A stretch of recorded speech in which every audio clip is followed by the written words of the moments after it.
بسم اللہ الرحمن الرحیم۔ دیار عشق میں اپنا مقام پیدا کر، نیا زمانہ نئی صبح و شام پیدا کر۔ خدا اگر دل فطرت شناس دے تجھ کو، سکوت لالا و گل سے کلام پیدا کر۔ میرا طریق امیری نہیں فقیری ہے، خودی نہ بیچ غریبی میں نام پیدا کر۔ تفسیر کے اس سیشن میں آج جس سورہ کی تفسیر پہ ہم بات کریں گے وہ ہے سورہ ضحیٰ۔ یہ قرآن کریم کی 93 نمبر سورہ ہے۔ اس میں 11 آیات ہیں، 40 جو ہے الفاظ ہیں اور 166 کے قریب جو ہیں وہ حروف ہیں۔ اس کا جو نام ہے وہ اس کی پہلی آیت سے ڈیرائیو کیا گیا ہے، والضحیٰ۔ یہ اس کا نام جو ہے اس کی پہلی آیت سے ڈیرائیو کیا گیا ہے۔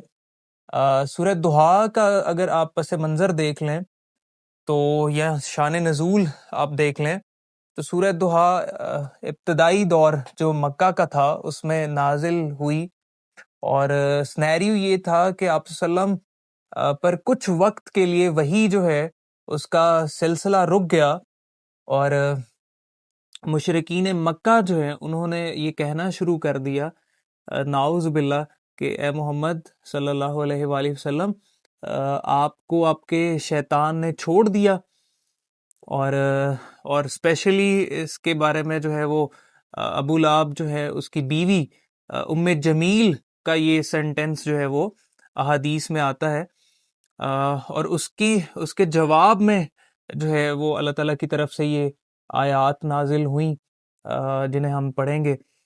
سٹارٹ کرتے ہیں جی۔ پہلی آیت کو ہم دیکھتے ہیں، والضحیٰ۔ والضحیٰ کا مطلب ہے دھوپ کا پھیل جانا یا دن کا چڑھ جانا۔ قسم ہے دن کے چڑھ جانے کی یا دھوپ کے پھیل جانے کی۔ سیکنڈ آیت کو آپ دیکھیں، واللیل اذا سجا۔ واللیل، لیل رات کو کہتے ہیں جی، اذا سجا جب وہ پرسکون ہو جائے، جب وہ ساکن ہو جائے، جب وہ تاریک ہو جائے۔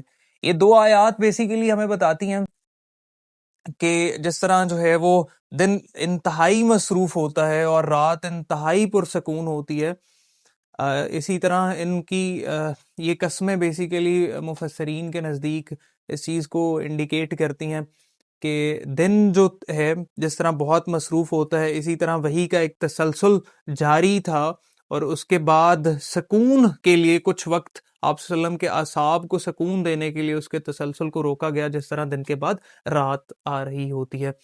والضحیٰ کا جو لفظ ہے یہ قرآن کریم میں 7 مرتبہ استعمال ہوا ہے۔ کہاں کہاں پر اسے استعمال کیا گیا ہے یہ ہم دیکھتے ہیں جی۔ سورہ نمبر 7 میں آیت نمبر 98 ہے، سورہ نمبر 20 میں آیت نمبر 59، اور 119 کے اندر 79 کے اندر آپ دیکھ لیں 79 کے اندر 46 آیت، اور اسی طرح 91 سورہ اور 93 سورہ جو ہے اس کی پہلی ہی آیت میں اس کو استعمال کیا گیا ہے۔ اسی طرح لیل کا جو ورڈ ہے رات کے لیے جسے استعمال کیا گیا ہے، یہ 92 ٹائمز قرآن کریم میں استعمال ہوا ہے، اور سجا کا جو ورڈ ہے ساکن ہو جانا، یہ صرف ایک ہی مرتبہ 93 نمبر سورہ کے اندر ریپیٹ ہوا ہے جو ہم بیسیکلی پڑھ رہے ہیں، سورہ ضحیٰ۔ اس کے بعد آیت نمبر 3 کو ہم دیکھتے ہیں، ما ودعک ربک وما کلا۔ ما ودعک، اور نہیں چھوڑا آپ کو، ربک آپ کے رب نے، وما کلا، اور نہ وہ بیزار ہوا آپ سے، ناراض ہوا آپ سے۔ کلا کا مطلب جو ہے وہ شدت بغض کے لیے استعمال کیا جاتا ہے، اور یہ ورڈ قرآن کریم میں 2 دفعہ استعمال ہوئے، اور ما ودع کا جو ورڈ ہے وہ 4 دفعہ قرآن کریم میں استعمال ہوئے۔ اب ہم دیکھیں گے نیکسٹ آیت، وَلَلْآخِرَةُ خَيْرٌ لَكَ مِنَ الْأُولَى۔ وَلَلْآخِرَةُ، اور آخرت جو ہے خیرٌ بہتر ہے، لَكَ آپ کے لیے، من الاولا پہلے سے یعنی دنیا سے۔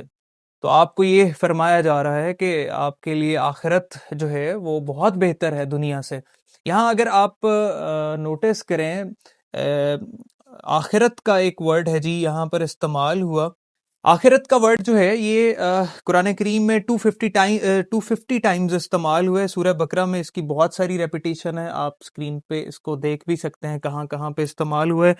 اس کے علاوہ ہمارے پاس جو ہے وہ اسی آیت میں خیرن کا ورڈ ہے جی 196 ٹائم استعمال ہوئے.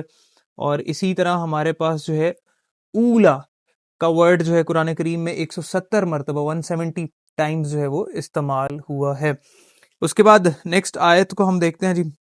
وَلَسَوْفَ اور ان قریب یؤتی کا عطا کرے گا آپ کو ربو کا آپ کا رب فترضا اور پس آپ راضی ہو جائیں گے.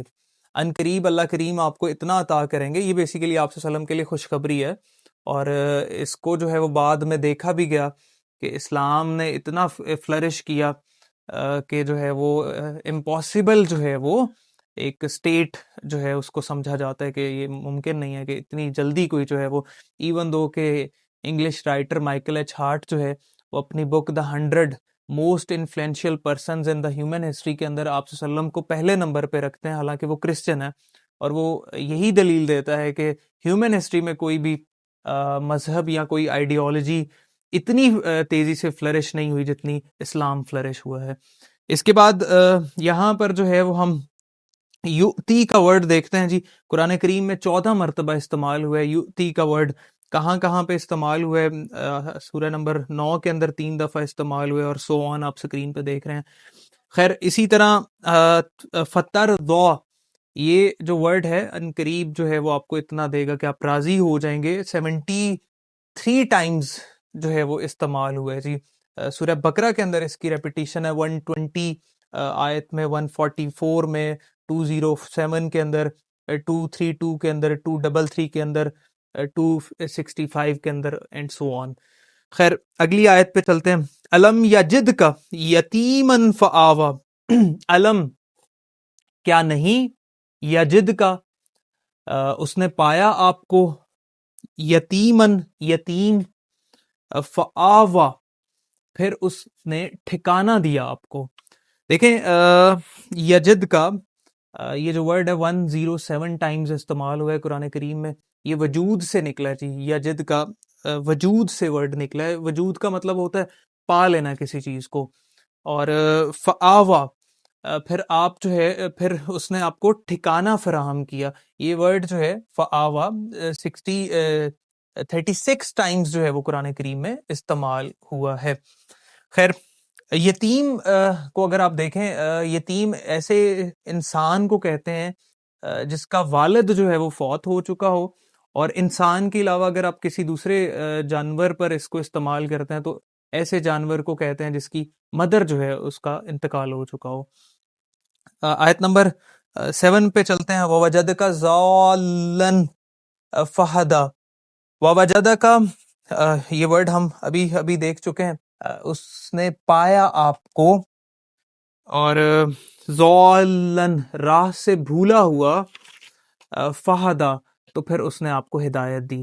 دیکھیں ہمارے پاس ضالًّا 191 ٹائمز استعمال ہوا ہے قرآن کریم میں، اور فہدا جو ہے ہدایت سے نکلا ہے. ہدایت کیا ہوتا ہے جی؟ کسی کو بہت لطف و کرم کے ساتھ جو ہے وہ کسی کی رہنمائی کرنا. اور یہ فہدا کا ورڈ جو ہے 316 مرتبہ قرآن کریم کے اندر استعمال ہوئے. تو اللہ کریم فرما رہے ہیں کہ ہم نے آپ کو راہ سے بھولا ہوا دیکھا تو ہم نے آپ کو جو ہے وہ سیدھی راہ دکھائی. اسی طرح جو ہے وہ وجدک عائلاً فاغنا آیت نمبر 8. ہم نے آپ کو دیکھا عائلاً تنگ دست، فاقہ کش. عائلاً کا مطلب ہوتا ہے جی فاقہ کش، اور فاغنا تو ہم نے آپ کو غنی کر دیا. لیکن یہ جو فاغنا ہے یہ 73 ٹائمز جو ہے وہ قرآن کریم میں استعمال ہوا ہے. بیسیکلی یہ غنی کر دینا، بے نیاز کر دینا. اس کا جو لغت کے اندر، عربی لغت کے اندر معنی ہے وہ بے نیاز کر دینا ہے. ہم آیت نمبر 9 کو دیکھیں گے جی. فَأَمَّا الْيَتِيمَ فَلَا تَقْهَرْ. فَأَمَّا تو رہی بات. فَأَمَّا کا مطلب کیا ہے؟ تو رہی بات. فَأَمَّا الْيَتِيمَ یتیم کی، فَلَا تَقْهَرْ پس نہ جھڑکی دینا، نہ قہر ڈھانا. تک ہر کا مطلب جو ہے وہ قہر ڈھانا، کسی پر غلبہ پا کر اسے ذلیل کر دینا. یہ قرآن کریم میں لفظ جو ہے تک ہر جو ہے یہ 10 مرتبہ استعمال ہوا ہے جی. اور اسی طرح یتیم کا ورڈ قرآن کریم نے 23 مرتبہ استعمال کیا ہے. تو اللہ کریم اب جو ہے وہ آپ صلی اللہ علیہ وسلم کو فرما رہے ہیں کہ اگر تم کسی یتیم کو پاؤ تو اس کو جو ہے اس پہ قہر نہ ڈھانا، اس کے ساتھ نرمی سے پیش آنا. اور آیت نمبر 10 کو دیکھتے ہیں جی. وَأَمَّا السَّائِلَ فَلَا تَنْهَرْ. فَأَمَّا اور رہا یا رہی بات، سائلہ سائل کی، سوال کرنے والے کی. سائلہ 129 ٹائم استعمال ہوا ہے جی قرآن کریم میں. فلا تنہر تو اس کو مت جھڑکنا. سائل مانگنے والا اگر تمہارے پاس آ جائے تو اس کو مت جھڑکنا. تنہر کا ورڈ 113 ٹائمز استعمال ہوا ہے جی قرآن کریم میں. کہاں کہاں پہ ہوا ہے آپ اس کو دیکھ سکتے ہیں اسکرین پہ. وَأَمَّا بِنِعْمَةِ رَبِّكَ فَحَدِّثْ. وَأَمَّا ہم بات کر چکے ہیں. فَأَمَّا کا مطلب اور رہی بات. بِنِعْمَةِ رَبِّكَ اور نعمتیں تم آپ کے رب کی. فحدث تو آپ ان کا ذکر کرتے رہیں. اور نعمت پہ ہم پہلے بھی بات کر چکے ہیں. نعمت ہم کہتے ہیں جی اچھی حالت کو، اچھی حالت کو ہم جو ہے وہ نعمت کہہ رہے ہوتے ہیں. تو آخری آیت فرما رہی ہے کہ آپ جو ہے وہ اللہ تعالیٰ کی نعمتوں کا تذکرہ کرتے رہیں اور اس کا شکر ادا کرتے رہیں. نعمت جو ہے وہ 140 مرتبہ قرآن کریم میں استعمال ہوا ہے جی. یہ تھی ہمارے پاس آیت نمبر 93 کی تفسیر سورہ دہا کی. اپنا خیال رکھیے گا، آپ کی زندگیوں میں امن رہے. اللہ حافظ.